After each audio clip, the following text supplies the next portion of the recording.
रूप तेरा मस्ताना, प्यार मेरा दीवाना, भूल कोई हमसे ना हो जाए। रूप तेरा मस्ताना, प्यार मेरा दीवाना, भूल कोई हमसे ना हो जाए।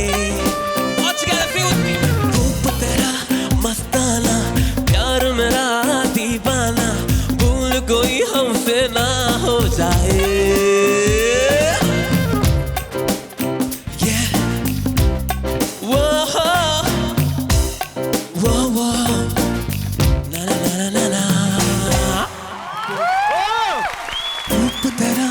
मस्ताना, प्यार मेरा दीवाना, रूप तेरा मस्ताना, प्यार मेरा दीवाना. ഞങ്ങളിനി ഇവിടെ ഇരിക്കാൻ പോവാ. ഞങ്ങളിനി ഇവിടെ നിങ്ങളിനി അവിടുന്ന് പാടുമ്പോൾ ഞങ്ങൾ അവിടെ താഴെ ഇരിക്കാം. അതാണ് അക്ബറെ, ഞാൻ അവിടെ ഉള്ളതായിട്ട് വിചാരിച്ചു. നമ്മൾ രണ്ടുപേരും അവിടെ ഉള്ളതായിട്ട് വിചാരിച്ചു കേട്ടോ. അക്ബറെ എന്താ അക്ബറിന്റെ ഏറ്റവും വലിയ വിജയം എന്താണെന്ന് അറിയാം മോനെ? ഒന്നും ഇമിറ്റേറ്റ് ചെയ്യുന്നില്ല എന്നുള്ളതാണ്. ഇതിൽ ഒരു രീതിയിലുള്ള ഒറിജിനലോ ആയിട്ടുള്ള ഇമിറ്റേഷനോ കാര്യങ്ങളോ ഒന്നുമില്ല. അക്ബർ എല്ലാം അക്ബറിന്റെ സ്റ്റൈലാക്കി മാറ്റുകയാണ് ചെയ്തത്. ആ സ്റ്റൈലാണെങ്കിൽ എന്റെ പൊന്നു മോനെ ഒരു രക്ഷയില്ല, ഒന്നും പറയാനില്ല. നമ്മൾ ഗ്രൂമിങ് ടൈമിൽ പെർഫോം ചെയ്യുമ്പോൾ ചില ആൾക്കാരൊക്കെ പറഞ്ഞിട്ടുണ്ടായിരുന്നു ഇത് അക്ബറിന് ചേരുന്ന സോങ് അല്ല എന്നൊക്കെ. പക്ഷെ അവരിവിടെ എവിടെയെങ്കിലും ഉണ്ടെങ്കിൽ അക്ബറിന് ചേരാത്തൊരു പാട്ടിനെ ഉണ്ടാക്കേണ്ടിയിരിക്കുന്നു എന്നാണ് എനിക്ക് തോന്നുന്നത്. അക്ബറിന് ചേരാത്തതായിട്ട് ഒന്നുമില്ല. എല്ലാ പാട്ടും ഞാൻ വിചാരിച്ച ആദ്യം ഒരു CD പ്ലേ ചെയ്യണോ, ഇതൊരു ട്രാക്ക് പ്ലേ ചെയ്യാന്ന് വിചാരിച്ചു. അത്രയ്ക്കും പെർഫെക്ഷനാണ്. സൗണ്ട്, മൈക്കിന്റെ പൊസിഷൻ, എക്സ്പ്രഷൻ. എനിക്കൊരു ഭയങ്കര അതിഭീകരമായിട്ടുള്ള ടെക്നിക്കുണ്ട് ഇദ്ദേഹത്തിന്റെ കയ്യിൽ. അത് ഞാൻ പാടുമ്പോൾ പലപ്പോഴും ശ്രദ്ധിച്ചിട്ടുണ്ട്. ഈ മൂക്കിന്ന് വരുന്ന സൗണ്ട്, അതിനുവേണ്ടി എക്സ്പ്രഷന് വേണ്ടിയിട്ട് മൂക്കിലോട്ട് മുകളിലോട്ടാക്കും. അത് കറക്റ്റായിട്ട് എവിടെയാണ് സൗണ്ട് പ്രൊഡ്യൂസ് ചെയ്യുന്നതെന്ന് വ്യക്തമായിട്ട് അറിയാം. അദ്ദേഹത്തിന്റെ എന്താ പറയുക, അദ്ദേഹത്തിന്റെ കംപ്ലീറ്റ് കൺട്രോൾ പാക്ഡ് പെർഫോമൻസ് ആണ് അദ്ദേഹത്തിന്.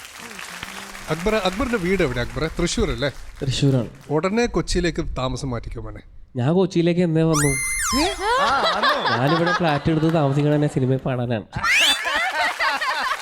അങ്ങനെയാണെങ്കിൽ ഈ പ്രോഗ്രാം തീരുന്നതോടുകൂടി ഒരു റെസ്റ്റും ഉണ്ടാവാൻ പോകുന്നില്ല നിനക്ക്. പ്രോഗ്രാം തീരുന്നു എനിക്ക് തോന്നുന്നില്ല, അതിന് മുമ്പ് തന്നെ പാടും. എനിക്കും അങ്ങനെ അതിന്റെ ഒരു മണമൊക്കെ അടിക്കുന്നുണ്ട് അല്ലേ? ഷുവർ അല്ലേ? ഉറപ്പായിട്ടും. ഈ ഒരു സന്തോഷത്തിലേ അക്ബറിന്റെ ഒരു വീഡിയോ കണ്ടാലോ? അക്ബറിന്റെ വീഡിയോ? ഉറപ്പായിട്ടും അക്ബറിന്റെ ഒരു വീഡിയോ കാണാം. ഓക്കെ, ഞാൻ അവിടെ കാണാം. ഓക്കെ.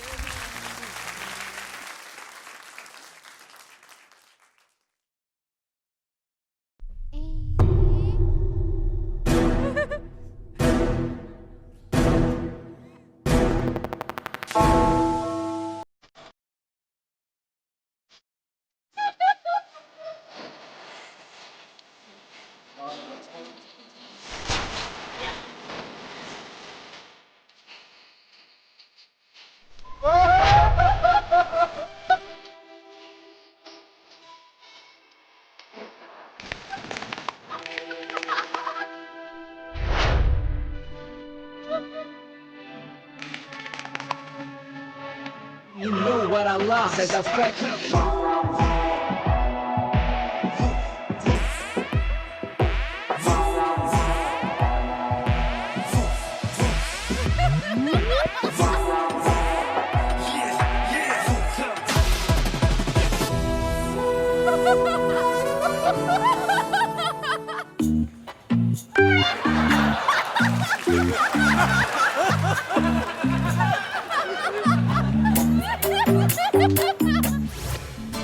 എല്ലാവർക്കും കിട്ടുന്നുണ്ട്, എനിക്ക് മാത്രം കിട്ടാനുള്ള.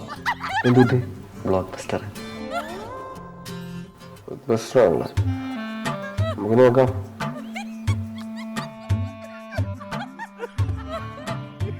എലിമിനേഷൻ ആണല്ലോ കാണണേ. അയ്യോ ഒന്നും വേണ്ട, ബ്ലോക്ക് ബസ്റ്റർ ഒരു കുന്തവും വേണ്ട, ഞാൻ പൊക്കോളാം. നെക്സ്റ്റ്. അതെ, ഷാനിക്കൊരു പാട്ട് തരാന്ന് പറഞ്ഞിട്ടുണ്ടായിരുന്നേ, അതെങ്ങനെ കിട്ടൂ?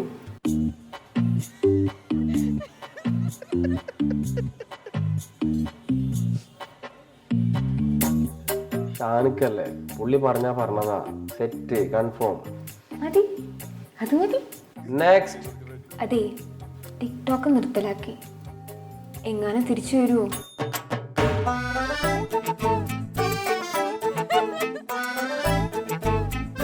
വരും, വരാണ്ടിരിക്കില്ല. നെക്സ്റ്റ്. ഗോൾഡൻ ചെയറും കിട്ടി, ബ്ലോക്ക് ബസ്റ്ററും കിട്ടി.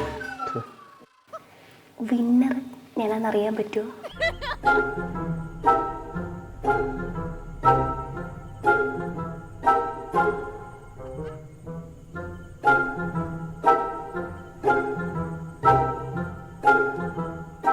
ലെറ്റർ എ ആണ് കാണുന്നത്. അർജുന. അർജുൻ മാത്രമേ ഉള്ളൂ എയില്? വേറെ? അശ്വിനാണോ? വേറെ? അദ്വൈത്. എടിപുല്ല അക്ബർ ഖാൻ. ദേവു, മഞ്ജു, രഞ്ജു. ഇതൊക്കെ ആരാ? ഇത് ഈ ഷോയിൽ വന്നതിന്റെ ശേഷം എന്നോട് സ്ഥിരമായിട്ട് ചാറ്റ് ചെയ്യുന്ന പിള്ളേരാ. എനിക്കിത് തന്നെയാടാ പണി. അപ്പൊ നിന്റെ മറ്റേ സാധനം, പഴയ സാധനം തേച്ചിട്ട് പോയ തേങ്ങ എടുക്കുന്നത് അത് അന്ന് ഞാൻ അറിയാണ്ട് പറഞ്ഞു പോയ കേസാ. പിന്നെ എപ്പോ പോയാലും ഇത് തന്നെ ചോദിക്കുക. എനിക്ക് ഇതിൽ നിന്നൊരു മോചനം വേണം. ഇതിലൊരാൾ എനിക്ക് ഫിക്സ് ചെയ്യണം. ഇതിൽ ആരും ഞാൻ ഫിക്സ് ചെയ്യും. നോക്കാം. ബാക്കിയുള്ളവരോട് പേരും മാറിയിട്ട് ചുമ്മാ ഇരിക്കുക. പൊട്ടൻ്റെ ഒക്കെ ഒരു യോഗമാണ്.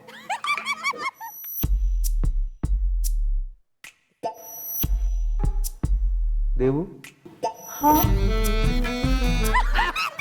അല്ല, ഞാൻ അത്യാവശ്യം നന്നായിട്ടൊക്കെ പാടുവേ. മാറുന്ന പാടാ. അങ്ങനെയല്ല, എനിക്ക് സ്റ്റേജിൽ കയറി പാടുമ്പോൾ ചെറിയ പേടിയൊക്കെ ഉണ്ട്. അപ്പൊ മാർക്കൊന്നും അറിഞ്ഞാല്. അപ്പൊ മാർക്ക് അറിയണം, അതാണ് കാര്യം. അതെ, നമുക്ക് നോക്കാം.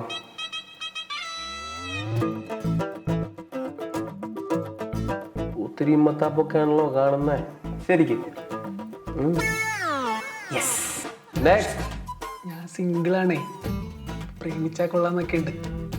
അപ്പോ എന്തെങ്കിലും ഒന്ന് നോക്കി പറഞ്ഞുതരും.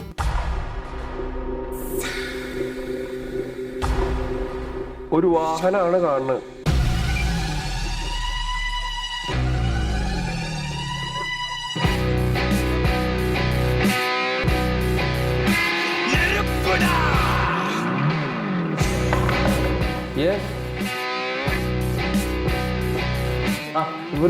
നിന്റെ ഒരു പ്രവചനം, നീ പ്രവചിച്ചപ്പോ ഞാൻ എലിമിനേറ്റ് ആയി. നീ എക്സ്പ്ലെയിൻ ഇട്ടാ. സിനിമയിൽ അഭിനയിച്ച അങ്ങനെ ഉണ്ടാവും.